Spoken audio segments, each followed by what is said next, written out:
Welcome to a special edition of Gospel Truth with Andrew Wommack, a teaching ministry that focuses on God's unconditional love and grace. On today's broadcast, in celebration of Black History Month, Andrew is joined by David Barton as they discuss the numerous Black heroes of America. In the South, the war is over, but that didn't change hearts. If someone like a Woodrow Wilson comes out with his book and doesn't tell me about these Black heroes, then I don't know about them. Well, that's a problem. And now, here's Andrew. So I'm glad that you're with me today for a very special edition of the Gospel Truth. And I'm interviewing David Barton. Experts, authority on American history. And during this Black History Month, we are sharing some things about the heroes of America who were Black. Most of you have never heard this. I tell you, it's going to bless you. I believe it will be a tremendous inspiration to you. So please stay tuned for our Black History Month with David Barton. And let me ask you that America is, I've had people before criticize and say, well, Paul didn't make statements about politics and stuff like that, which I think is not totally true. That's not true. But nonetheless, he didn't have a system that was ordained like us, That's where right. we have the right, and not only the right, the responsibility to be involved. So That's right. How do you answer things like this, that the Bible doesn't advocate taking positions and stuff? The Bible has 7 different forms of government illustrated throughout the Scriptures. Some are preferable, some are not. There's some you can't do anything with. A theocracy you can do nothing with. What Iran has with the theocracy, we can't go in there and vote those guys out. That's not going to happen. But we have a government that belongs to the people. It's one that says, we the people. We are a government based on Exodus 18:21, where the Scripture says, you guys, choose out from among you leaders of 10s, 50s, 100s, and you guys have elections. Choose your local, your county, your state, your federal leaders. So in this country, our government is in our hands totally. You choose your own leaders. You choose the leaders that will make the policies. If you've got certain policies, it's because you chose to put them there or you did nothing to keep them from getting there. And so that really is the difficulty we have today. Given the current numbers right now, based on voting since 1980, the next president of the United States will be chosen by only 1 out of 5 Americans. That's how few Americans vote. So for us to sit back and say, well, it's all ordained, no, it's not. It's in your hands. Have you seen that verse? And I think it's Hosea. It says, you have made these people kings, but Yes. not by me. But not by me. That's that right. there shows you that That's God right. doesn't just force these things. He doesn't rubber stamp whatever kingdoms are. And that's the thing I thought the Founding Fathers was so interesting, because when they broke away from Great Britain, they had a biblical dilemma over Romans 13, which is governments ordained by God, instituted by God. And so there were some saying, you guys can't rebel against Great Britain because God's instituted a government.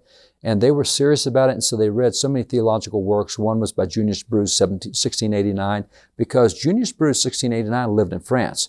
France was a Catholic nation, and there was a Protestant Reformation movement going on, and the Catholics killed 110,000 Protestants.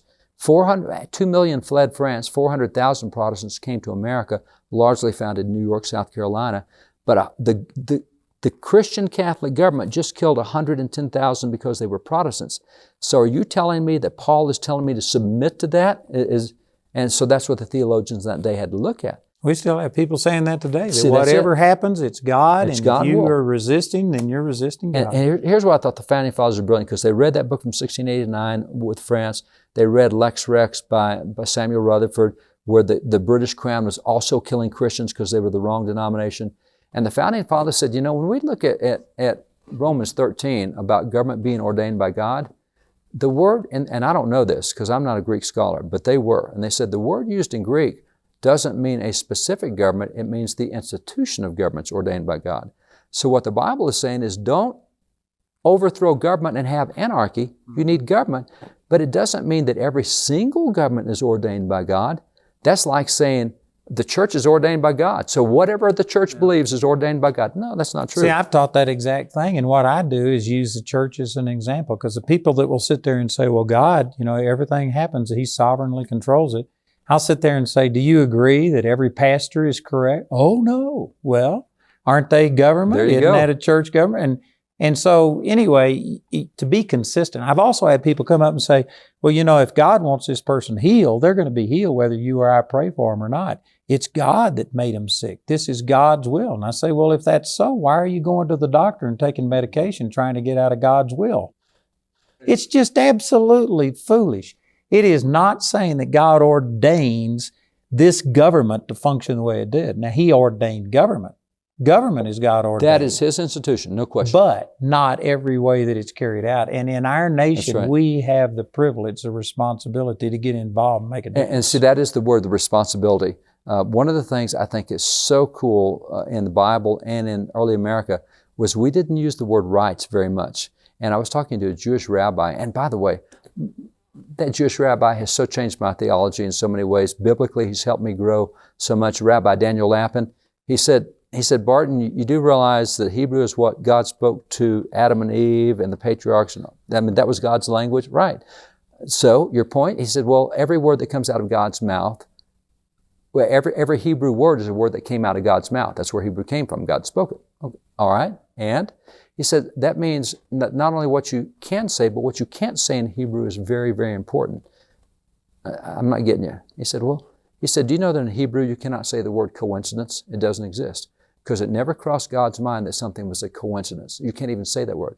I said, now that's cool. That'll preach. Mm-hmm. I said, what else can't you say in Hebrew? He said, well, you can't say the word fair in Hebrew because it doesn't matter whether something's fair or not because God has plans for everything. He said, you can't say the word retirement in Hebrew. There is no such thing as retirement. God put you here to be productive. This is good stuff. We got one example, retirement in the book of Luke, where the guy put everything in his shed and the angel came and said, you fool, this night your soul's required of you. And I said, what else? He said, well, in Hebrew you can't say rights. All you can say is responsibilities. That's good. So we in America, I have a right to vote. No, you don't. You have a responsibility to vote. And that's the right viewpoint is we're stewards of this thing. This is not rights that we have and we can decide we're not going to be involved in it. No. God will hold us accountable because He said, you guys take care of this till I get back. And that's the viewpoint we have to get as Christians. So, David, this is our last day of 2 weeks that we've been doing, and we've been talking a lot about black heroes, and of course that's gone into history and why things have gone the way that they are. Could you bring it up just to our lifetime? Yeah. Like you're about my age, and so we've been through segregation, Yes, desegregation. We've been through the civil rights movement. What are some of the heroes of our day? What's going on? You know, in our day, I think there's an interesting dynamic going in our day. I really believe that we are at the book of Joshua, not at the book of Deuteronomy. Let me kind of explain. In the book of Deuteronomy, you had national leaders that were very recognizable. You had Moses, you had Aaron, you had Miriam. When you go to the book of Joshua, you still got a couple national leaders. You got Joshua, you got Caleb. But by and large, everything happens in the book of Joshua. That's where they go and take the promised land. All the stuff that God's promised comes to pass. And you really can't tell me who the leaders are that got that done. Because what happened was they started networking. Ephraim says to Manasseh, hey, we'll help you go take your land. You come help us take ours. God's promise will fulfill it. And while you got the two old guys, it's a younger generation that comes in and starts networking with one another and starts doing the stuff behind the scenes. And I really feel like that's where God has us today. We don't have an MLK now. We don't have a Jerry Falwell. We don't have the guys we had. We don't have D. James Kennedy. And they were all great guys, great leaders. They did a lot of change. We don't have a Billy Graham anymore. Right now, this is a time for people to network and come together across us. I mentioned Bishop Jim Lowe earlier, the man in Birmingham, black guy who was in the church when it was blown up, the church bombing back in the 60s. And he has brought together black pastors and white pastors and said, we're the gatekeepers of Birmingham. If somebody's going to get elected here, they need to go through us to get elected here. And so now you got different kind of leadership in Birmingham because the church came together. I'm looking at Las Vegas, and we saw the shooting that happened in Las Vegas. And so the shooter was there, and every day we're getting the reports from the police chief. And probably nobody paid attention, but behind the police chief, there were 6 guys at every news conference. And black police chief, he just did a wonderful job of helping control the stuff and keep it calm. 6 guys behind him. And the 6 guys were all pastors. And those 6 pastors, black pastor Michael Hatch, white pastor Mark David Tice, and other guys, they came together and said, you know what? This is our city. And one of those pastors, great guy, Victory Baptist Church, the Tice, the city started getting really rough around them. The city was growing up, got very violent. They lived in one of the most violent parts of the city. And like every good church, they moved to the suburbs. No. What they said was, hey, we need to change what's going on around us. They took on that neighborhood, had an 85% drop in murders in that neighborhood. They refused to leave the neighborhood, took it on. Then they end up, pastors divided the city into 6 sections. And so now what happens is one part of the city where the strip workers on the Las Vegas Strip, prostitutes, others live, the murders there were 100% unreported. Nobody would say a murder had happened because they didn't want to come above board. They didn't want to be seen. They didn't want anybody to know. Now, Pastor Hatch has gone in there. He's a black pastor. Now, 80% of murders are reported in that part of Las Vegas. These are guys, black and white, that have come together and said, this is our city. Let's get this thing back where it needs to be. So the police chief of Las Vegas has taken these guys to a police conference and say, hey, guys, you want to fix your city? You need a group like these guys right here. And so those are things that are happening. Getting the believers involved. Getting the believers involved, and it's going across lines. We are Christians. We're holding hands across denominational lines. We're not compromising our beliefs. We're not compromising who we are. But it's black and white. It's millennial. It's busters and boomers and Gen X, Gen Y, Gen Z. I mean, there's stuff happening, and that networking is starting to happen. I really, really see good things coming for America, but it's so hard to look at and put your finger on one thing. It's kind of like whack-a-mole. We used to play whack-a-mole. Yeah. There's good things going on across the nation, but only in those areas where people are stepping up and saying, we're going to take charge of our area. We're not I wouldn't have said it the way you said it, but that's great. I agree. I've always said this, that the day of the one-man show is over. That's right. That God's raising up lots of people together. That's right. And one of the things we're doing in our Charis Bible College is, we've got a whole staff. Matter of fact, you're here at school ministering, and I think we have 100 plus different speakers in per year, along with our probably 20 different staff members. And anyway, it's the responsibility is spread out That's over right. all of these That's things right. instead of being around one person. That's right. I could leave today, and did you know that this It'll keep ministry going. would go on? That's And I right. think that's one of the things that is new. That's new. That in my lifetime, most ministries were all built around one person. And even though I may be the face of this ministry because I'm on television, it's a huge team that's making things working. I agree with what you're saying. That's Joshua. Joshua is the known leader, but it's everybody else that got the work done and took the land. And I really feel like that's the paradigm we're in. We're out of the Moses. And something else you said sparked something with him. You were talking about Ephraim going over to Manasseh and say, let's go do this. And they dealt with their area. And then Yes. you use the example of those That's right. in Las Vegas. And one of the things that bogs people down from getting involved is because they look at the national level and they think, what can I do? I'm one person.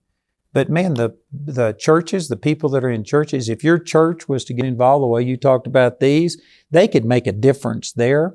We're having these sex education, indoctrination bills pushed through in Colorado. Yeah. Very ungodly stuff. But what we've learned is that we are a local control state, which many of them are, and we can get in, and it doesn't matter what they do in Denver. If we sit here and organize, we can stop this stuff. At your school districts, at your local stuff. That's exactly right. See, there's two things going on now that I think are very detrimental for the church.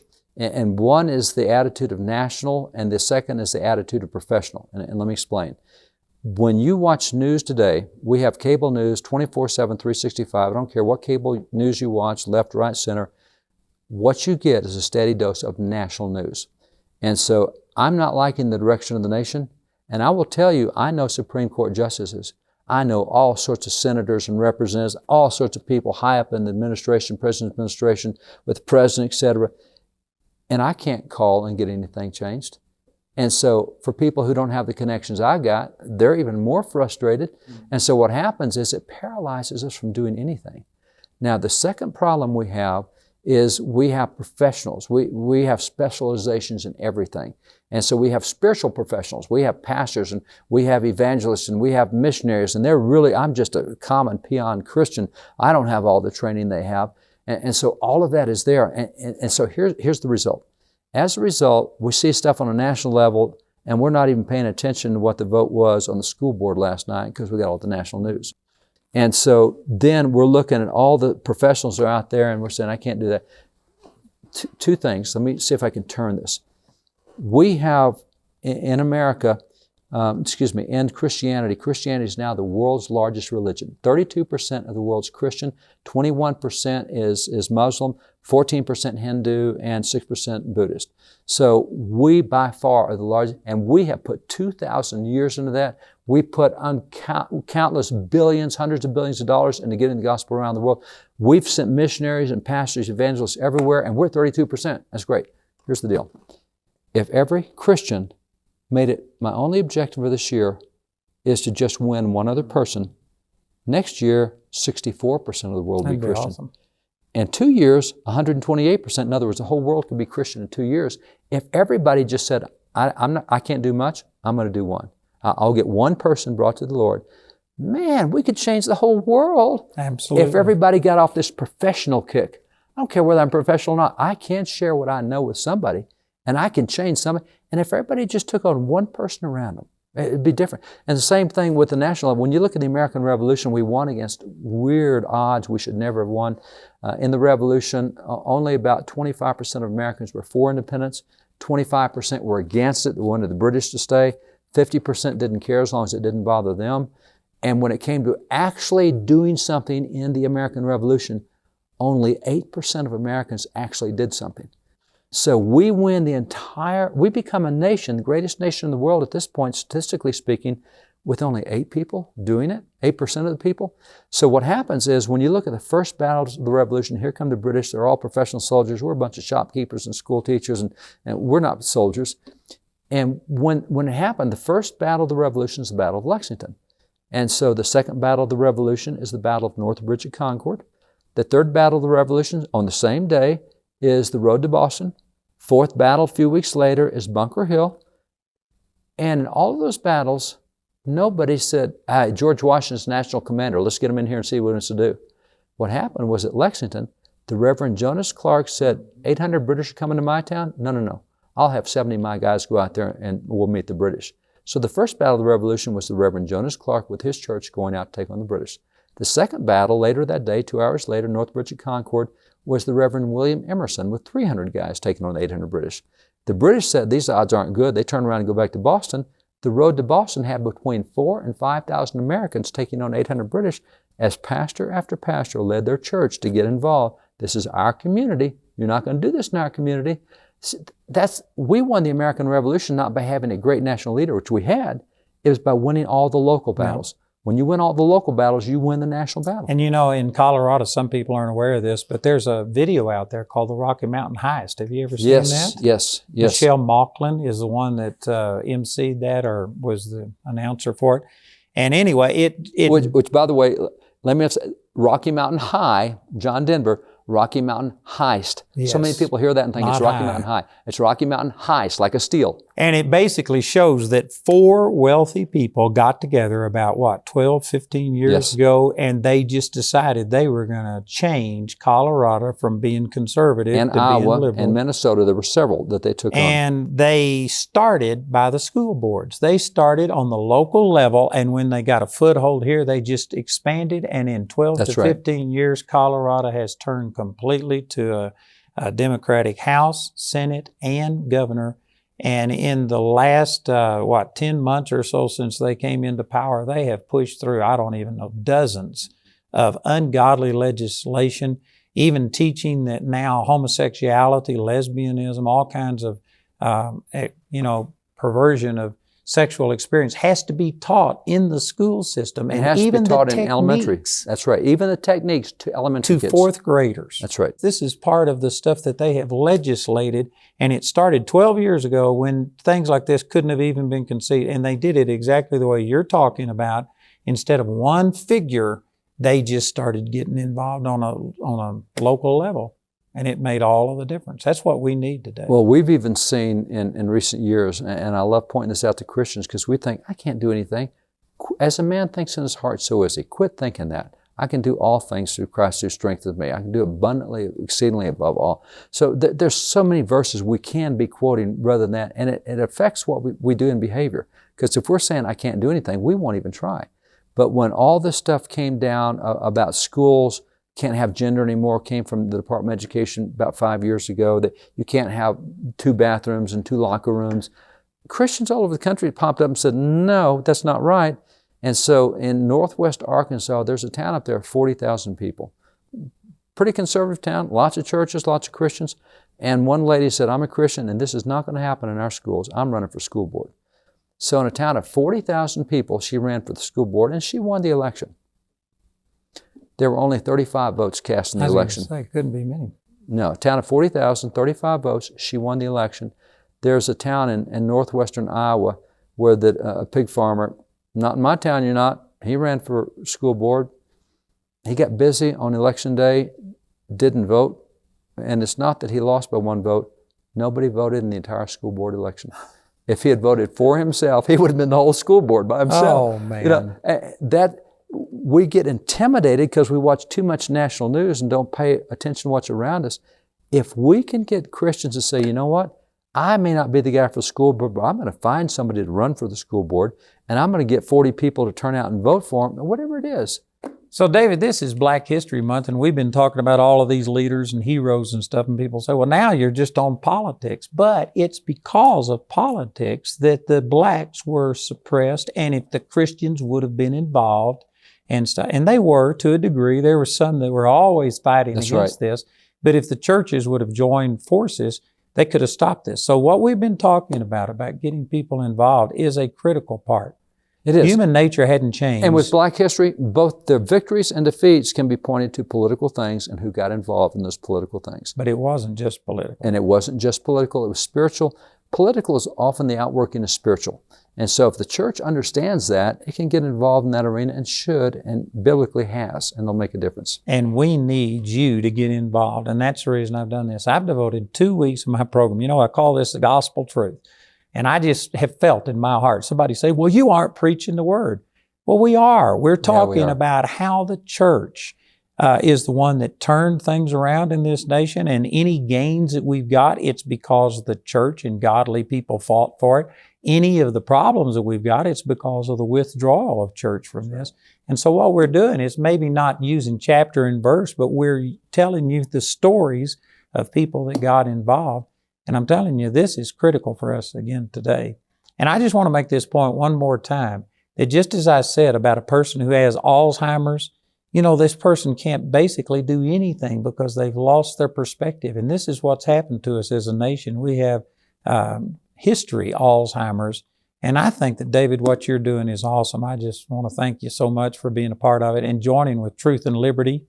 That's a blessing. My pleasure. Thank you for being engaged. That's a huge, huge impact. And in case some of you don't know, we started a 501c4 that we've entitled the Truth and Liberty Coalition. And what we do is speak on things just like this. And David Barton, Bill Federer, and others have joined with me there on the board. And what we are doing, we're taking on current events and issues like race and all of these kind of things, and we're dealing with it from a biblical perspective. And a 501c4 means that it's not tax deductible, but the benefit to it is we can say whatever we want to. And you can't change the culture. That's a group that can be active in the culture, can step up and can make a difference in what's going in policy. And that's really important. And having it, I mean, sometimes you just need somebody to help tell you what I need to do. I'm willing to do something, just tell me what to do. And that's what Truth and Liberty can do. And if you haven't visited our website, it's truthandliberty.net, and we have hundreds of pages on there that are blogs about current events, what's going on, stats on things. We link with other websites. I don't want to start a separate ministry that is just replicating what other people are doing. We are a clearinghouse that link, and you can find out who's running for office, what their voting record is, and you can get all this information.